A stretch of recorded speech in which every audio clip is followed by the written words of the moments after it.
हे friends, स्वागत है आप सभी का movie stock movie explain channel पे, जिस पर आज मैं रिकैप करने वाली हूँ वेरोनिका मूवी को। तो चलिए अब आपका टाइम बिल्कुल भी ना वेस्ट करते हुए शुरू करते हैं इस वीडियो को, वो भी स्पॉइलर वार्निंग के साथ। लेकिन उससे पहले मेरी एक छोटी सी रिक्वेस्ट, वीडियो को लाइक, शेयर और चैनल को सब्सक्राइब करने की।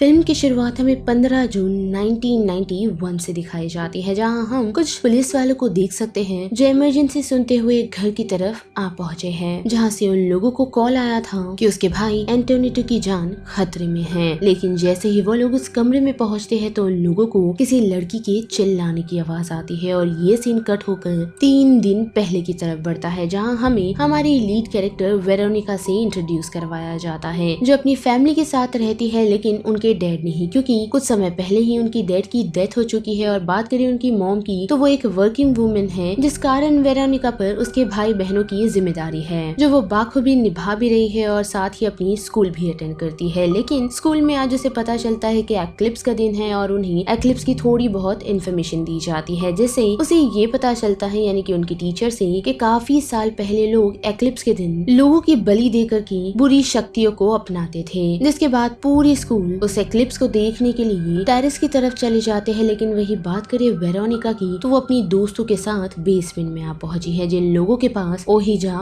बोर्ड है, और वो लोग आज और किसी को नहीं बल्कि वेरोनिका के डैड को बुलाने वाले हैं, साथ ही उसकी फ्रेंड के एक बॉयफ्रेंड को भी। जिसके बाद जैसे ही वो लोग ओहिजा बोर्ड पर एक कांच का ग्लास रख उन सारी चीजों को शुरू करते हैं, तो हम नोटिस कर पाते हैं कि एक्लिप्स भी लग चुका है। साथ ही ग्लास गर्म होने के कारण वेरोनिका की दोनों दोस्त उस ग्लास पर से अपना हाथ हटा देते हैं, लेकिन वेरोनिका नहीं, और देखते ही देखते वो ग्लास टूट जाता है, जिस कारण वेरोनिका के हाथ में चोट आ जाती है और उससे खून निकलना शुरू हो जाता है, जो पूरी तरह ओहिजा बोर्ड पर लग जाता है, जिसके साथ साथ वो ओहिजा बोर्ड जल तक जाता है। जैसे वेरोनिका की दोनों दोस्त काफी हैरान हैं और वो लोग उसे समझाने और उठाने की कोशिश कर रहे हैं, क्योंकि वेरोनिका अजीब अजीब सी चीजें बड़बड़ा रही है। साथ ही वो अपनी दोस्त को कुछ ऐसी चीज कह देती है जिससे वो काफी घबरा सी जाती है। और साथ ही हम देख पाते हैं कि वेरोनिका के चिल्लाने के कारण बेसमेंट की लाइट फ्लक्चुएट होने के साथ साथ टूट भी जाती है, और फिर वेरोनिका की आंख स्कूल की क्लिनिक में खुलती है, जहां डॉक्टर उसे बताते हैं कि मे भी आयरन डेफिशिएंसी के कारण वो बेहोश हो गई थी। लेकिन वेरोनिका को उस बात पर भरोसा नहीं, लेकिन फिर भी वो वहां से बाहर निकलती है तो नोटिस कर पाती है कि खिड़की से एक नन उसे देख रही है। लेकिन उसे इग्नोर कर वो जैसे ही अपने भाई बहनों के साथ घर आती है, तो खाने की टेबल पर बैठ वो नोटिस कर पाती है कि कोई उसे खाना खाने से रोक रहा है। साथ ही वो अपने बॉडी पर अजीब अजीब से मार्क्स भी नोटिस कर पाती है, और काफी अजीब अजीब सी आवाजें घर में उसे अक्सर सुनाई दे रही है, जो चीज उसे बिल्कुल समझ नहीं आ रही। लेकिन जब एक दिन वो अपने छोटे भाई एंटोनियो को नहला रही होती है, तो उसे फिर से किसी की आवाज आती है, जिसे चेक करने के लिए वो जैसे ही पहुंचती है तो देख पाती है कि ड्राइंग रूम का शैंडलियर अपने आप चालू और बंद हो रहा है। और वेरोनिका कुछ समझे उससे पहले ही वो डोर बंद हो जाता है। लेकिन जैसे तैसे वेरोनिका वो दरवाजा खोल अपने भाई की तरफ बढ़ती है और देख पाती है कि जिस बाथ टब में उसने उसे बैठाया है वो पूरी तरह गर्म हो चुका है, जिससे उसके छोटे भाई की बॉडी पर रैशेस पड़ गए हैं, जिस कारण वो अपने छोटे भाई से माफी तक मांगती है। लेकिन एंटोनियो से यही कहता है कि इसमें उसकी कोई गलती नहीं। और फिर रात में जैसे ही वो सोने के लिए जाती है, तो हम नोटिस कर पाते हैं कि अजीब सा साया वेरोनिका को देखता खड़ा है। जिसके बाद क्या, दूसरे दिन वो स्कूल पहुंचती है और अपनी दोस्तों से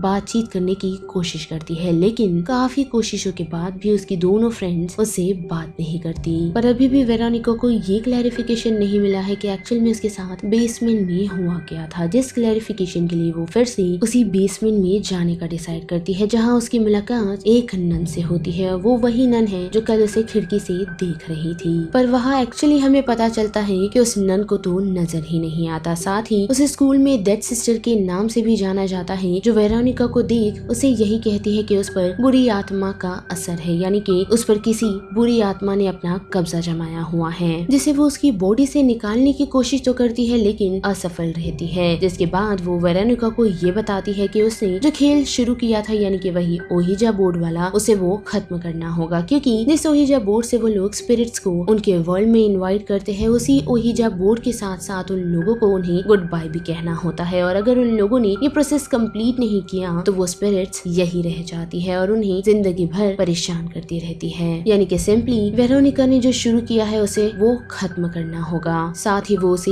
ये भी वार्निंग देती है कि अपनी भाई बहनों का ध्यान रखे, जिससे वेरोनिका काफी घबरा जाती है और वो ये डिसाइड करती है कि ये सारी चीजें वो जल्द से जल्द खत्म करेगी, जिसके लिए वो सबसे पहले अपने घर पर पवित्र निशान बनाकर हर जगह लगा देती है ताकि उससे उसकी फैमिली सेफ रहे। पर रात के वक्त वो खिड़की के बाहर जब देखती है तो उसे काला साया नजर आता है, जिससे घबराकर वो अपने भाई के कमरे में पहुंचती है और वहाँ भी वो उसी साये को देख पाती है जो उस रूम में लगे हुए सारे पवित्र निशान को जला देता है। साथ ही वो वेरोनिका के भाई को मारने की कोशिश कर रहा है, लेकिन जैसे ही वेरोनिका अपने भाई को उठाती है तो वो उसे बताता है कि वही उसे मारने की कोशिश कर रही थी, जिससे घबराकर वो अपने भाई बहनों को अपने साथ सुलाती है। लेकिन फिर उसे वो साया वापस नजर आता है, जिसके करीब बढ़ने पर वो और भी काफी सारे साये को देख पाती है, लेकिन उनसे प्रोटेक्शन के लिए वो क्रॉस को अपने हाथ में ले लेती है और नोटिस कर पाती है कि दरवाजे से एक साया उन लोगों की तरफ ही बढ़ रहा है। लेकिन जैसे ही डोर ओपन होता है तो हम देख पाते हैं कि वो कोई साया नहीं बल्कि उनकी मॉम है, जो अपनी लेट शिफ्ट से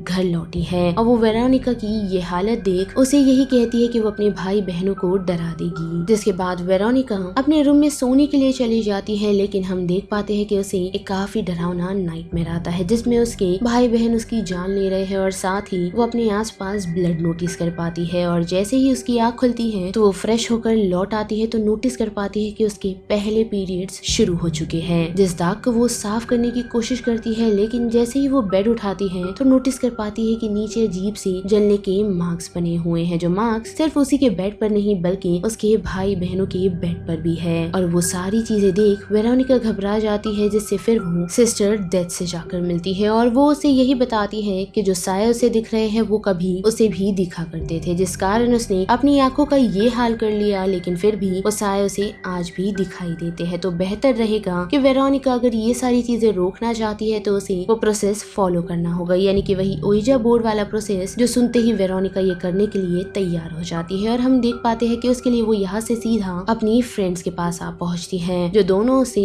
बातचीत नहीं करना चाहते हैं। और साथ ही वो लड़की उसे यानी कि उसकी दूसरी दोस्त उसे ये बताती है कि उसने उसे बताया था कि लगभग 5 दिनों में उसकी मौत हो जाएगी, जिससे वेरोनिका को ये समझ आ जाता है कि वो दोनों उसका साथ नहीं देने वाले, जिस कारण वो घर लौट उस ओहिजा बोर्ड को ठीक करती है और साथ ही अपनी बहनों को इन प्रोसेस में शामिल करने का डिसाइड करती है। साथ ही उसने अपने छोटे भाई एंटोनिटो को उस पवित्र निशान को भी दिखाया ताकि वो क्रेयॉन्स की मदद से पूरे घर में वो सिंबल बना दे। लेकिन होता उल्टा है, क्योंकि वो स्पिरिट एंटोनिटो से पवित्र मार्क नहीं बल्कि डेविलिश मार्क बनवाती है। जिसके बाद क्या वो उसी ओहिजा बोर्ड को निकाल उस प्रोसेस को अपनी बहनों के साथ शुरू करती है। लेकिन प्रोसेस खत्म करने के लिए जब वेरोनिका स्पिरिट को गुड बाय कहती है तो वो स्पिरिट उसे गुड बाय नहीं कहती। साथ ही जिस ग्लास पर उन लोगों ने हाथ रखा हुआ था वो ग्लास लुढ़क कर डोर की तरफ चले जाता है और साथ ही घर की पूरी लाइट्स बंद हो जाती है, जिससे वेरोनिका घबरा जाती है और वो पुलिस को कॉल कर उनकी हेल्प के लिए यहाँ बुलाती है। यानी कि फिल्म का वही स्टार्ट का सीन हमें दिखाया जाता है जो यहाँ पर कंटिन्यू किया जाता है। तो हम देख पाते हैं कि वेरोनिका ने पुलिस वालों को कॉल करने के बाद ये नोटिस किया था कि उस बुरे स्पिरिट ने एंटोनिटो को अपने साथ ले गया है, जिसे ढूंढते हुए वो वॉशरूम में पहुंची थी और अपने भाई को सिचुएशन से निकालते हुए अपनी बहनों के साथ इस घर से बाहर निकालने की कोशिश करती है। लेकिन मिरर में नोटिस कर पाती है कि उसके हाथ में उसका भाई नहीं बल्कि कोई भी नहीं है, यानी कि ये सिर्फ उसका भ्रम था जिसे डिस्ट्रैक्ट करने के लिए उस बुरी स्पिरिट ने किया था। यानी कि अब उसे उस घर में लौटना होगा ताकि वो अपने भाई को बचा सके, जिसके लिए वो जाती भी है और काफी ढूंढने के बाद वो अपने भाई को क्लोजेट में पाती है जो उसके पास आने से मना कर देता है, जिससे वेरोनिका अपसेट हो जाती है और काफी घबरा भी जाती है। लेकिन जैसे ही वो खुद को मिरर में देखती है तो नोटिस कर पाती है कि वो स्पिरिट उसके पीछे ही खड़ी है, यानी कि जो सारी चीजें उसके भाई बहनों के साथ हुई है वो वेरोनिका ने ही की है, क्योंकि उस स्पिरिट ने उस पर अपना पूरा कंट्रोल बना लिया है। और अब वेरोनिका के पास कोई रास्ता नहीं, क्योंकि उसे ऐसा लग रहा है कि इस स्पिरिट को खत्म करने के लिए उसे खुद को खत्म करना होगा, जिसके लिए वो रेडी है ताकि वो अपने भाई बहनों को चैन की जिंदगी दे सके। लेकिन हम देख पाते हैं कि जैसे ही वेरोनिका एक मिरर का टुकड़ा लेकर अपना गला काटने की कोशिश करती है तो वो स्पिरिट उसे रोक लेती है और साथ ही उसे टॉर्चर करना भी शुरू कर देती है। और इसी मोमेंट पर हम पुलिस वालों को उस घर में एंटर करता हुआ देख सकते हैं, जो वेरोनिका की ये हालत देख काफी हैरान है, क्योंकि वेरोनिका की आधी बॉडी हवा में फ्लोट कर रही है, जिसे जल्द से जल्द वो लोग उस सिचुएशन से निकाल हॉस्पिटल भेज देते हैं। जिसके बाद जैसे ही इन्वेस्टिगेटर उस पूरे सिचुएशन को इन्वेस्टिगेट कर रहा होता है तो हम वेरोनिका की फोटो को जलता हुआ देख सकते हैं और उसी के बाद उस पुलिस ऑफिसर को कॉल कर ये बताया जाता है कि वेरोनिका ने अपना दम तोड़ दिया है, जो चीज उसे और ना ही किसी और को अभी तक समझ आई, क्योंकि लगभग उस केस को 5 साल हो चुके हैं और अभी तक उस केस की फाइनल वर्डिक्ट वेरोनिका के घर वालों को नहीं मिले। लेकिन फाइनली उस इन्वेस्टिगेटर ने ये डिसाइड किया है कि वो उसे एक पैरानॉर्मल केस घोषित कर देगा, जो वो करता भी है और इसी रिपोर्ट के आधार पर इस पूरी फिल्म को बनाया गया है। तो बस इस वीडियो में इतना ही। इस बारे में अब आप सभी की क्या राय बनती है उसे लेकर आप मुझे कमेंट सेक्शन में बता सकते हो। साथ ही वीडियो पसंद आई तो वीडियो को लाइक शेयर और चैनल को सब्सक्राइब करना मत भूलिएगा। बाकी मैं मिलूंगी आपको फिर किसी मूवीज या सीरीज के रीकैप के साथ। तब तक के लिए आप movie stock movie explain channel के बाकी वीडियोस को एंजॉय कीजिए। Till then bye.